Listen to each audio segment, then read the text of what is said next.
I'm Jim Check with Kelowna Now. I'm here with Kent Mulgat and our city manager for Kelowna, Doug Gilchrist. Thanks for coming in, Doug. Thanks for having me, fellas. So we got him in the hot seat, or who's in the hot seat? Kent's in the hot seat? I just want to say, one thing great about Doug is he doesn't mind just putting himself out there, even if it's a question he can't answer. He's willing to...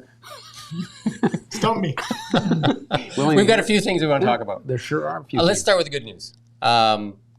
Lots of purpose-built rentals in Kelowna. It seems like we do a story every week. Yeah, it's certainly a market we've, I think, enticed over the years through incentives and market availability being what it is, trying to really push for that to be a component of our marketplace. It goes through, I think, cycles where a purpose-built rental gets built and then an incentive program or costs go up or inflation or something happens and it gets stalled. And then you end up with this vacuum that you then have to fill down the road. So right now we're trying to keep that as level as possible so we get lots over the course of time. So lots of permits though, but how much is broken ground or how much do you expect to break ground this year? Yeah, we're seeing a little bit of that. I mean, last year we approved nearly 4,000 units, which is substantially above our target of 2,600. Wow. That's total units, but a big chunk of that is purpose-built rental. I think the 4 to 6 story wood frame stuff is the bulk of it. The small scale infill is happening as well, which is nice to see because the local developers and local builders can get into that with a little bit less risk, so they can do it when times are a little tougher. I don't want to rain on the parade here, but we did hear from some developers who appeared before council just last week, I think it was, talking about how some big developments are actually going on pause right now. Some things beyond the city's control, like interest rates that are increasing their costs. So some hesitation at the moment. That's what we're saying, like how many are breaking ground? We got lots of permits out there. Yeah, but. Yeah, and we don't track that exactly. The bigger ones that are on pause, I think, are more concrete high-rise. Yeah. Condo sales, and more so than rentals. But there are, one thing I will say is that the stars are aligned right now on this particular issue at the federal, provincial, and municipal level. Like all parties are trying to figure out a way to get more housing built more quickly. And rental, it seems to be a big component of that. Right. Well, with this fast pace of immigration and growth, do you get the sense that the amount that's being built is staying ahead on that curve, or are we just keeping up? Well, I mean, we've been just keeping up for a long time in Kelowna. Right? When's the last time our vacancy rate was below that threshold of 4, which is considered healthy? Not in my time. Right. So it's the amount of growth we see here and the amount of rental being built or housing being built purely isn't keeping up. Right. We're seeing suburban sprawl development, we're seeing prices rise, and if you believe in true economy, that's as a result of demand. And demand has many aspects to it, but reality is we need to be permitting and building roughly about 50% more housing than we are today across all of Canada. Do you get the feeling that we're building the right kind of housing, like for the right demographic? Well, the missing middle and the low income, that's tough. That's tough in our community, for sure. I think we've got some good incentives in place to see more of that housing being built. We'll be a partner with BC Builds, a new program that the province is bringing out. BC Housing has major targets and lots of funding. So it's the full continuum that needs to be invested in or incentivized. But of course, the market migrates to where the profit is. So how many more people will be in Kelowna? I think you shared a target before we went on air. 50,000 more people by 2050. And that's almost 50% increase in our population? Yeah, we're about 160,000 right now, 158,000 like that. So it's big numbers. Yeah, and I'm assuming a lot of that will have to be into like multi-unit structures. Definitely, yeah. Because we don't have a lot of like growth outside of like single-family homes. Yeah, so we have constraints. Some of them are natural constraints that we have no control over, like the mountains and lakes. We also have some regulatory constraints like the ALR, so the Land Commission, which makes up over 45% of our land base. And then we have constraints that we have put in place as government because we think it's the right thing to do around permanent growth boundaries. Do you think that's on the table, though, ALR? Because I know that what we're talking about, this is unprecedented, the housing crisis. ALR has always kind of been a tough, like we have some landlocked properties in Kelowna as well that, they're doing hay on a property. Like if you go down Benville and you're seeing these small farm operations that likely can't make much money, but they could put a lot of homes in there or condos or stuff like that. Yeah. And to be clear for all your listeners, that's not a decision of our council. Or Yeah, no, I or know it's a provincial decision. Yeah. I personally don't think it's on the table. I don't think the province is at a place yet where they're willing to open that door. They've been pretty clear about that. That's just not to say that's my opinion, but I think I don't see that opening up. But it has been the city, and correct me if I'm wrong, that has been pretty clear that it is infill, not further sprawl in terms of growth. But can we stick with these kinds of numbers coming at us, another 50,000? Can we really stick to that, or are we going to have to do at least some sprawl? Yeah, I think our neighboring communities, you can call that sprawl. There's sprawl within our community, and then there's like valley sprawl. And you look at any urban center, Fraser Valley in Vancouver, outside Whistler, lots of places. The neighboring communities are the spin-off relief valve for housing often. And then you see commuting and things like that, where you've got to have strong transit networks to support that. So yes, there will be sprawl outside of our community. There are pockets in our community that ultimately will develop that are currently, on the growth boundary area long term.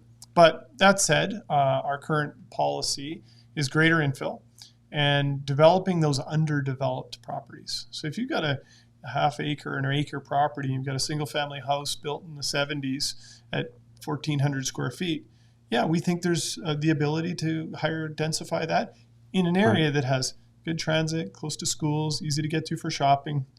And the density would be like 4-plex, 6-plex kind of thing on that property. Exactly. Go ahead. I just want to jump to homelessness because that's a big part of our housing. I think we were looking at some of the stuff we've done over the past 10 years where, we opened some shelters and then we provided designated areas like the ball field and then the rail trail and then some igloos. I think I watched a video Ken did on these small insulated igloos. I haven't seen a ton of uptake on that. And then most recently, the tiny homes, right? Yeah. And we have 2 in operation right now? We have 1 in operation, 1 getting closer to opening, and then the possibility of a 3rd in our community. How many total homes would that, tiny homes would that be? If 180. All 3? 180. So right now, how many are in operation? 60 units have been erected on one site. They're serviced. They have an operator. People have moved in. Are they fully I think they're somewhere around 50, 52 units occupied so far. Oh, okay, so they're not fully, very close. Yeah. And just to be clear, I think it's fair to call those tiny homes. I think that the official words are called step place, but they are little tiny places. The one along the highway, I don't think tiny homes quite fits anymore. We're talking about putting those people in like the kinds of housing you would have on a work site. Yeah, modular. Yeah. So, and the third one, who knows? Do you know which model would be preferred? The third site, per the preference of our council, will be micro homes or tiny homes. Right. More like the first one on Crowley. Correct.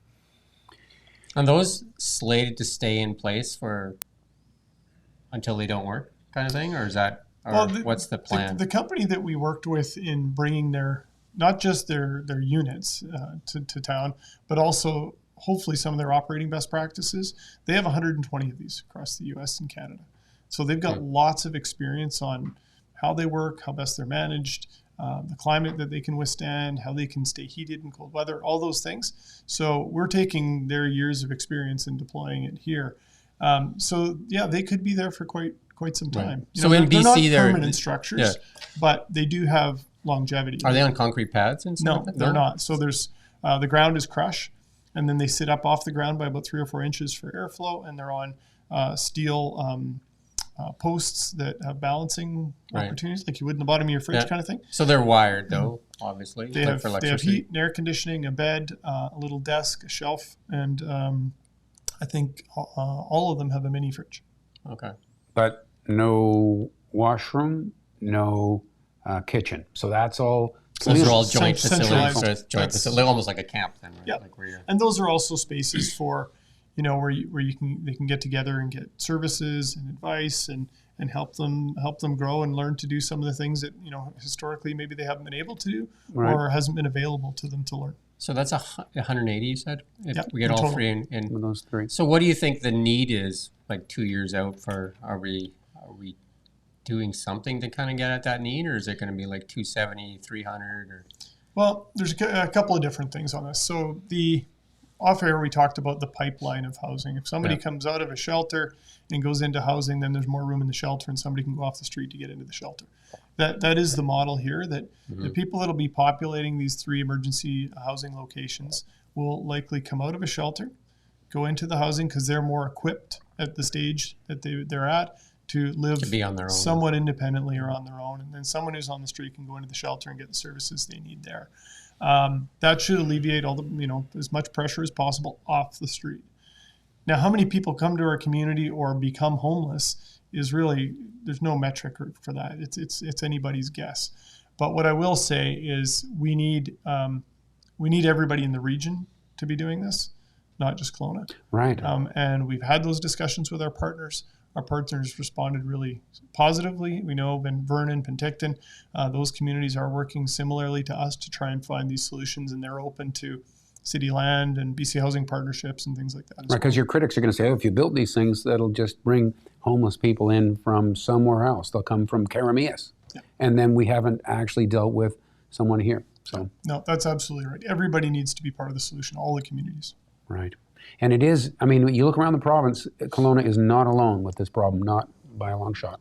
No. I know there was some confusion about that, on the eve of opening the tiny home facility on Crowley Avenue.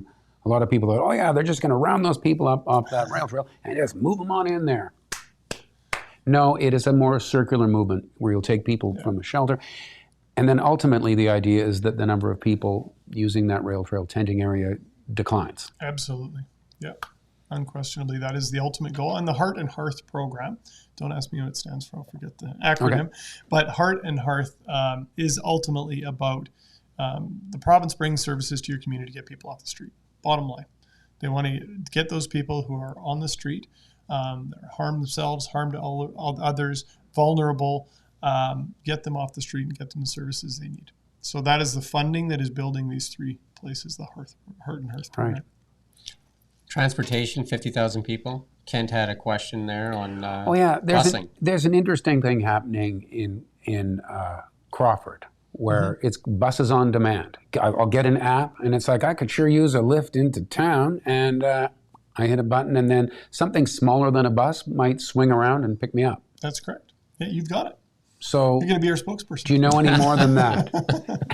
Is that an Uber driver? That's it? Okay. So, yeah. Crawford's an example of a historic neighborhood not designed in a way that to accommodate transit. It's a difficult place to get to. They secured streets. It's a long ways out. Long stretch. Not that many people. So how often would you send a bus? Like, it wouldn't make sense. We'll find out. Yeah. So yeah, the regular bus service we do go there. It's just not as regular as a service would need to be to have constant usage. Right. So that service will continue. This will be supplemental. It's a pilot project, and we're going to collect all kinds of data to determine whether or not a neighborhood like this can work. Right.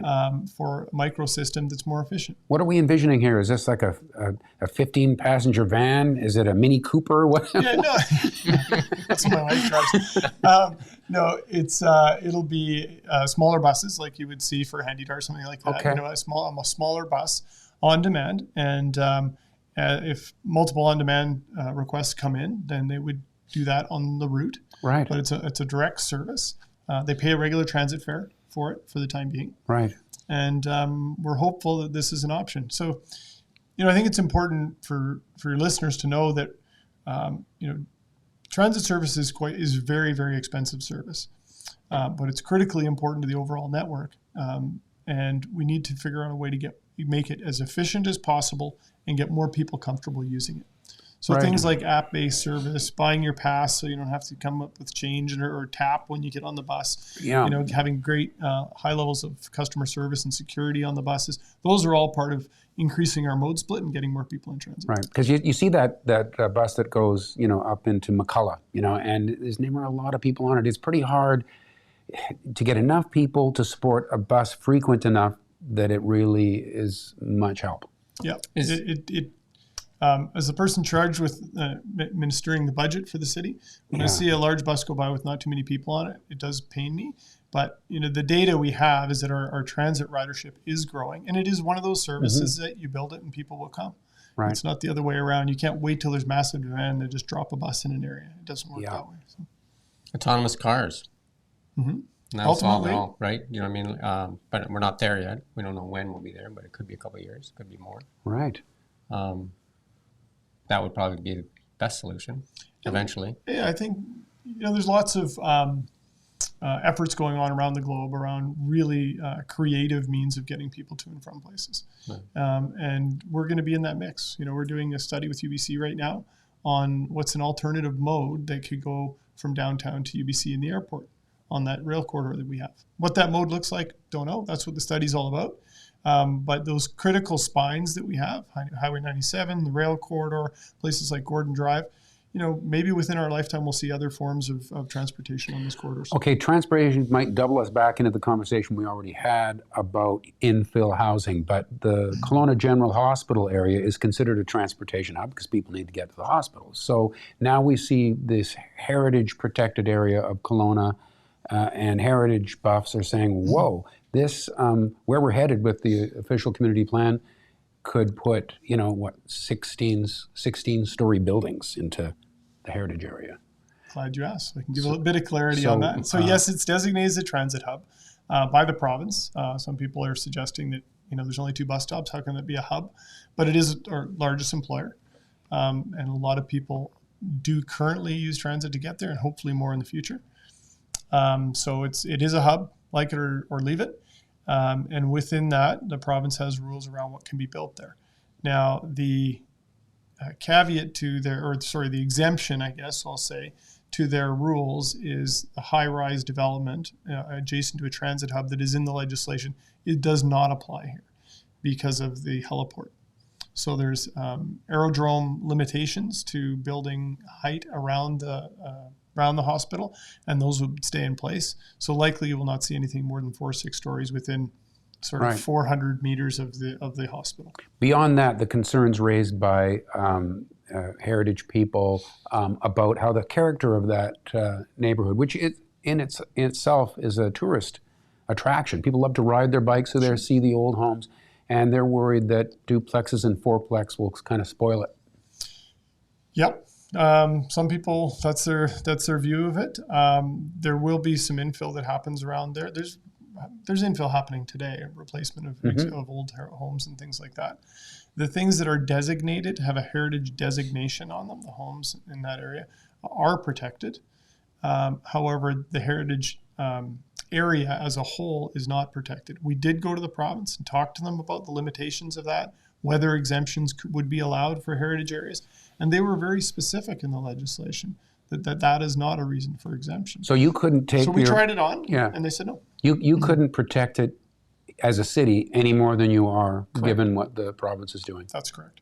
We certainly are continue to have ongoing discussions with them about so there's the legislation around use, and then there's the guidelines around design. And there's still a bit of room for us to work on the guidelines around design, but limiting the overall use that contrary to their legislation, no, that would be ultra vires, and we couldn't put that in place. So we are seeing. Do you done that? Or one other thing I would note here is that it seemed like Kelowna kind of got ahead of the province a little bit with the amount of infill we saw just in the central part of Kelowna.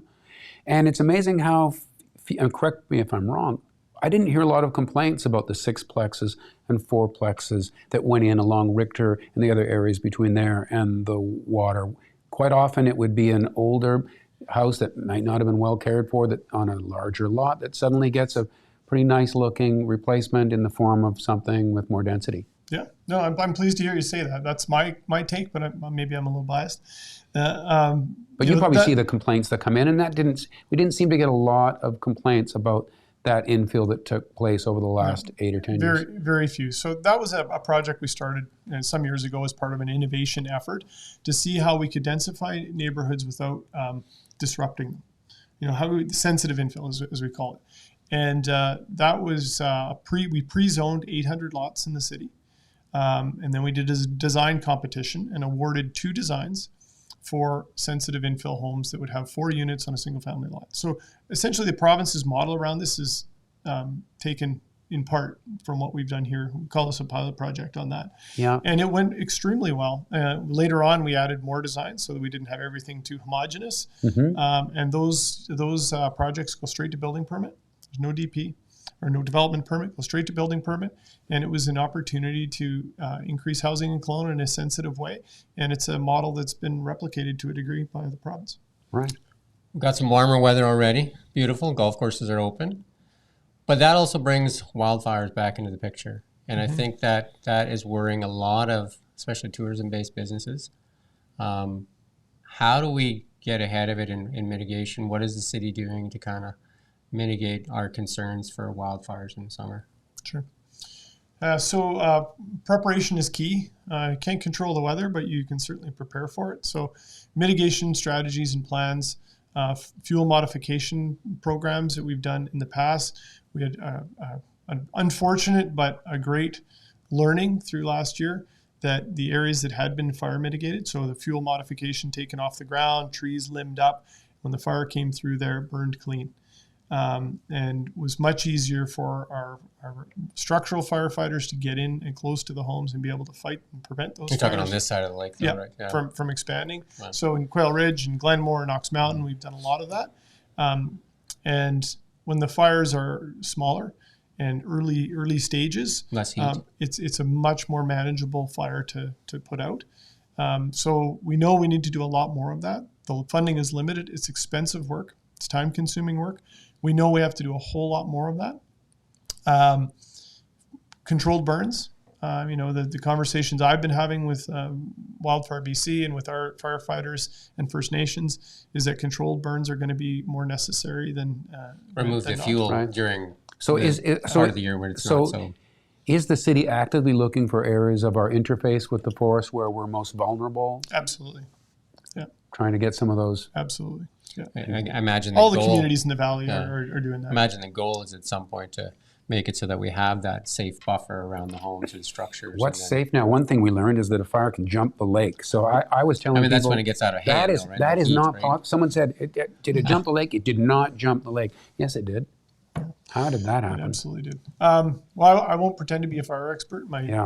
my fire chief will be happy to hear me say that. But it's So I'm hard not to going to ima- second guess their work. It's just so hard to imagine how you can protect yourself from something. Yeah, so like there's you have to have a strong mitigation plan. You have to have a strong response plan, like our Emergency Operations Center and the EOS and the ESS, which we're doing a review, of course, of last year's events, so we can make improvements to that. You have to have a strong response from the province, which they've turned BC Wildfire Service into a 12-month-a-year service and heavily staffed that. So I think on all fronts, people are really trying to do more than we have in the past and get us well prepared for what we know is likely to continue on for the years ahead. Yeah, we see, I mean, you can see it at our windows here. We can see that when a fire sparks, we can see the bombers pretty quick to the scene, right? Yeah. We'll see that little spotter plane, and then all of a sudden the bombers will come in. Yeah, detection, that is something, Jim, that I think we've gotten much, much better at for the use of technology is detection. And the sooner you can get to it, the sooner you can get it out. Yeah. I talked to a pilot in Nelson. He said that's what he's hired in the summer. He just flies, right? There's also training going on for firefighting at night. Being able to fly at night is a conversation that I think started in California. The ability to fly at night safely. As you can imagine, if you put on, night vision goggles and you're flying into a fire at nighttime, Pretty bright. Traditional measures may not work. So there is new technology and new training going on to be able to span the hours of work that you can fight a forest fire. Because what we've seen, and I've heard directly from my fire crew, is that the fire behavior has changed. That it used to be the fire would lay down at night, winds would die down, and we'd have a bit of a breather. We could plan for the next day and get out there and attack it early in the morning and so on. But it's not lying down the same. The winds are keeping up through the night and has ability to move more. And through it's the left to kind of grow on its own for those 12 hours, right? So well, and you guys would see that in the reports that come forward. It was 50 hectares last night, and by the morning it's 60 or 70, and you think, well, what happened overnight? Usually it was pretty stagnant through the night. So I imagine more and more people are going into the wildfire service. And how is training for, like, the firemen we have that work for the city? They're really trained for, residential fires, but they're doing a lot of wildfire fighting too. Yeah, structural firefighters historically, and a lot of cross training going on for sure. And in Kelowna, because of our experience, sadly, we have quite a lot of that. Many of our firefighters are often drawn out and asked to go and run crews and support forest firefighting and connection with BC Wildfire Service throughout the province. Some of our retired senior folks are now specialists in helping with that. And I know that obviously with the warmer weather and the climate concerns, the city must have, I know that you guys have a climate action plan. Maybe just kind of give us a quick brief as to what that is. Yeah, so we have, it's an evolving piece of work. We have a department or director in charge of it.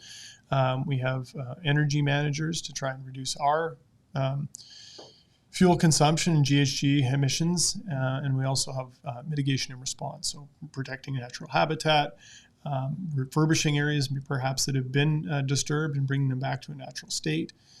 So there's many aspects to that strategy and that plan. It's an evolving piece of work. I don't see a ton of electrified vehicles, but there are some now. Yeah, so we have an EV strategy. We're electrified a lot of our fleet. You appreciate some of our vehicles, like a landfill compactor or a fire truck, are not necessarily the things that can be EV, but there are some that are getting into that commercial and industrial use.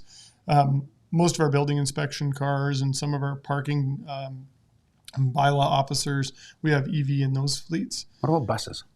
Buses is largely contingent on a new garage. So we need to build a new garage out on the lands that we own near the UBC, previously known as the Surwa lands. That is earmarked for a significant transit garage, which will be very expensive and need multi-level government funding to pull off.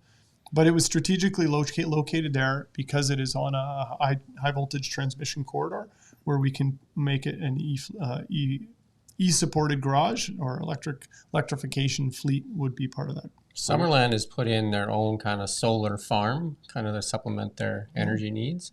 Anything planned for the city to look at something like that? Not on the radar that I've been a part of, but sometimes my team's out doing skunk works that I'm not aware of, and they often come out with really great ideas. So I won't say it's off the table, but it's nothing that I've been involved in so far. And I think I'll end with this. I don't know, you might have another one, but the one that I kind of we've been following curiously is the UBCO tower that's being built downtown, and then obviously affecting some adjacent properties. Where's that at right now? Yeah, it's an unfortunate situation. Not completely unsurprising, because we have had water table and ground issues with other towers that have been built in Kelowna over the years. I will say that nobody has solved it.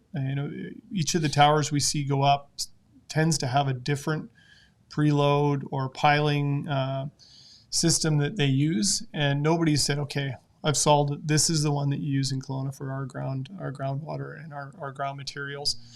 So it's still a work in progress and coming up with the right approach. UBC is going deeper than we've gone before, deeper than we've ever gone before.